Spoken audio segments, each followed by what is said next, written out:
this is the Cat's Library. I'll be your librarian today. I decided to mix up these redesigns for the second draft and draw 10 versions of the character instead of one, and that character is the director. I said that it's 10 outfits in the thumbnail, but I also experimented with different hairstyles. I'm also going to try to record the audio in one go, since I don't want to overload my editing software. Engage Speed Paint!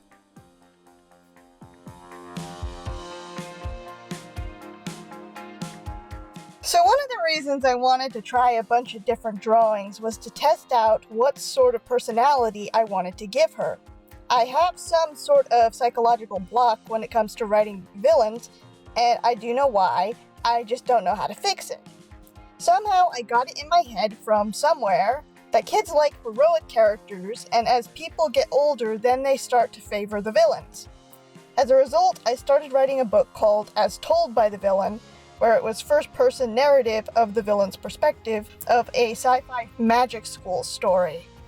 The concept was to try to teach me to like villainous characters because I desperately wanted to maturing faster.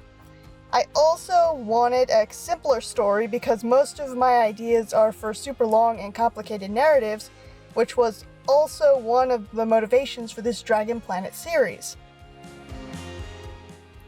Now, as I was writing As Told by the Villain, I went to college. I had no idea on what to do with the plot, but I tried my best. When it came time to write my bachelor's thesis, I had some professors say that I should write something original. But the professor who was teaching the thesis class said not to go with the original content because it was more work. The previous semester I wrote a 17 to 19 page paper. I can't remember what exactly it was off the top of my head, but the point is that the minimum page count was 8 pages or something like that, so I was willing to do the extra work for my thesis at the time. Anyway, I wrote a chapter for As Told by the Villain for half of the thesis, and the other half was an essay on writing villains. After all of that, I still didn't feel like an adult. I also realized that I don't like villain characters. I like naive henchmen who are good people who get roped into evil. I like jerks who get redeemed, and I like sympathetic villains who later get redeemed. I do not like the pure embodiment of evil who never changes. I do not like villains who commit atrocities but we're supposed to sympathize with them or even forgive them because they have a personal philosophy that sort of makes sense. I don't believe in making characters that the audience is supposed to fully hate either, as there is enough hatred in real life and stories are supposed to help us understand other people. There needs to be a balance of hating the evil actions but still having human compassion for the character, and that dichotomy is more interesting in a hero for me. I have come to accept this about myself, and I think that the reasons that I don't feel like an adult yet refer to a deeper fundamental way that I think and behave rather than my preferences on certain tropes in stories. That leads us to Dragon Planet. One of the reasons I'm doing the second draft in the first place is because I didn't give the villains anything needed to make them interesting characters at all. I wanted to make a story that was highlighting the world building, and I wanted the protagonists to be interesting. However, this is more of a young adult fantasy sci-fi, and so it sort of needs a villain for the genre. I could probably make all of the characters ambiguous and antagonists to each other like how it was in the first draft, but I want to challenge myself to do some variety. That way, the morally gray characters are surprising, since they are initially framed as villains, but they actually are good people with different goals than everyone else. The director is supposed to be one of those evil characters. The starting point with her is the sunglasses, which are formed from a glass man. She can ask the sunglasses questions, and it can give her answers. The glassmen themselves would have to ask their powers the question, but an outside force can suggest questions for them to ask. I knew the glassmen are melted down against their will from the director's conception, but I hadn't really thought about why the glassmen went along with it. Fire doesn't hurt glassmen. Being shattered is disorienting, but also doesn't hurt them. Water and erosion do sort of hurt them, which the director may threaten them with. They also are still physical beings who need to contribute to the world in some way, and if they don't help the director, then they'll either die or be locked up or melted down so that they can't move. The director doesn't like glassmen.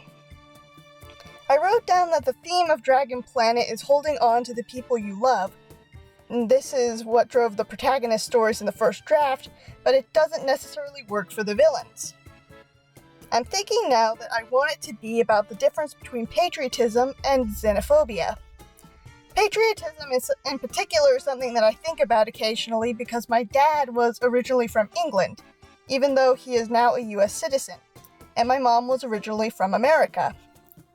I don't often think about xenophobia intentionally, but it serves as a good villainous corruption of patriotism. These are both complicated topics, as patriotism can lead to xenophobia. Also, xenophobia is hurtful because the victim has patriotism either for their own country or for the one that they immigrated to. I am of the opinion that a story is basically an academic essay, except all of the different points brought up become characters, and sometimes the author gets bored halfway through and adds in dragons. A villain is a counter-argument to the main bulk of the essay, someone completely opposed to moral goodness, and an example of the destructive qualities of running opposite the theme. The director is someone who thinks that humans are the greatest, and that the Codebreakers are the greatest. I think I did say that the Codebreakers function as an independent country formed from multiple embassies. In itself, patriotism isn't always a bad thing, but it becomes bad when it is at the detriment and arbitrary exclusion of anyone who isn't in those demographics or have alien or supernatural friends, in the case of the director. This automatically sets her up against 3 members of the main cast. I'm still going to call her the director because I sort of like the idea of her not having a traditional name, but in the flashback section she's only a director of 1 compound. With Ari and Dahlia, she wants to indoctrinate them both as quickly as possible and has absolutely no patience for them pointing out the flaws in humanity or the Codebreakers or their pure curiosity. I have a great deal of respect for curiosity with no specific purpose but to learn and to know the subject, in contrast to having an outcome in mind and then pulling every piece of data to fit the shape that the outcome is supposed to be, even when it doesn't fit together. I think the idea that the director not having a name is interesting because it sort of takes away a bit of her humanity. I was having trouble communicating the week that I wrote the script, so what I'm about to say now is a good thought, it just doesn't completely connect with the idea of the director not having a name. I'll let it play out, and then after that segment is over, I will come back in and try to explain what I think I meant by it. I've been thinking a lot about how most public figures are famous, but they're not really treated like people by the general public. Especially in politics, they're more like symbols and quite literally called representatives and exist to serve the people. This isn't altogether a bad thing, and there is power to being a celebrity or a politician, but historically, royal children have been killed during regime changes. There is a two-sided quality to lying to everyone that a specific family is genetically better and different than everyone else. On the one side, they get wealth and esteem even if they were only tangentially connected to the people actually working for the country, but on the other side, if they don't meet the expectations set up for them, it's easy for the populace not to see them as completely human, because being better than everyone else isn't completely human either. Or I'm completely wrong about that. So the point that I think I was trying to make is that all people are equal from a moral standpoint. We're all humans, and all dehumanization is bad, regardless if we receive benefits from it. The director doesn't view every person as morally equal and views herself as better than everyone else. She likely understands the concept that power makes you distant from the common man, and has taken advantage of it to get the Codebreakers to turn against the former director. She just doesn't think that that would happen to her. The director represents one side of the argument that I brought up, which is that medieval nobility dehumanized both commoners and themselves, resulting in that outlook failing them. It would also be irresponsible to leave that idea in isolation without discussing the other side of my point, which is that innocent people and the children of royalty often got caught up in these movements. I think that I'm going to say that that's what Kepler symbolizes. He is someone who grew up rich and sees other people as equal, but the general populace views him as different from them, and he suffers for that. Even if she doesn't have a name, by my own rules laid out earlier, the director needs some humanizing traits. In the first draft, she did have a son named Jack. A lot of kids that I grew up with were adopted, and a lot of those were interracial adoptions, so Jack is adopted from China. The director is not married. She might have known Jack's parents because the codebreakers are from all over the world. His parents might have been involved in the cybernetic experiments that Mike's dad was wrapped up in, or trying to stop them and were never seen again. The director was involved in those experiments, either by commissioning or overseeing them, or even conducting her own experiments before she gained control of the whole organization and didn't have to keep her exploits secret anymore. I think that Jack knows what happened to his parents and has made his peace with it. If I go through with his parents being dead, the director told Jack that they were bad people, and so he's sad, but he doesn't want vengeance on anyone for their deaths. He isn't scared of his mom. He makes mistakes, but she has forgiven him for all of them.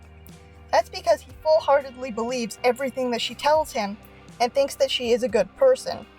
He never changes his mind about this, and they still have a pretty good relationship. She might get frustrated about work sometimes and snap at him, but he tells himself that's a normal human thing that all parents do. I was hoping that by drawing the director multiple times, I could get some idea of what her personality should be. I did figure out a few things. I really like drawing her in poses where she's in movement, but doesn't have much of a facial expression. I also think she might be the sort of person who would wear all of these different outfits. So she is a very energetic character. Her will to accomplish her goals is so strong that at any moment she is not working towards them, she bounces on her heels and fidgets and uses exuberant hand gestures. When she has a task that she believes in, then she does it with speed and vigor. Her voice speeds up with excitement, though she says everything as if she is completely certain it is the complete truth, even when she does not believe it. No one can tell when she is joking or being sarcastic. Her expressions don't match this unless she's being more manipulative than usual. People can easily read her expressions normally, but she is forever disappointed in everything and thus spends a great deal of effort not letting people know how much she actually disdains them. Except Jack. She likes Jack. The director understands how people think, and she knows how to use that to get most people to do what she wants. She is a charismatic public speaker, and she studies up on every compound director and potential enemy. Whenever someone falls out of line, she studies up on their weaknesses so that she can more easily control them if they don't listen to reason. She likes to try phrasing her lectures to people in the form of a debate, and if she doesn't win, then she'll often blackmail people. Everyone can be blackmailed by her because she'll make stuff up if she doesn't find anything. If that still doesn't work, they are either publicly arrested or disappear. She doesn't like having to resort to that because it's easier for people to obey when they like you. When it comes to her design, I think I wanted her to have blonde hair like this, but I thought it looked too close to her. The skin color in the original, I'm not going to go back to rewatch the original drawing. As a reference, I kept the strawberry blonde as her natural color, and most of these designs have dyed hair. I was thinking of making hot pink as the main color of these outfits because I forgot the original drawing had a red to purple gradient, not a pink gradient. She ended up with that bright red that is from Mike's color palette since I wanted the director to share some colors with the main cast. I also added her skin tone to the colors since I think she and Ari have the same skin tone. He might be a little bit more red. I tried to draw acrylic nails on some of the designs. I can barely draw hands as it is, and I barely to never draw nails, but I think that they turned out okay.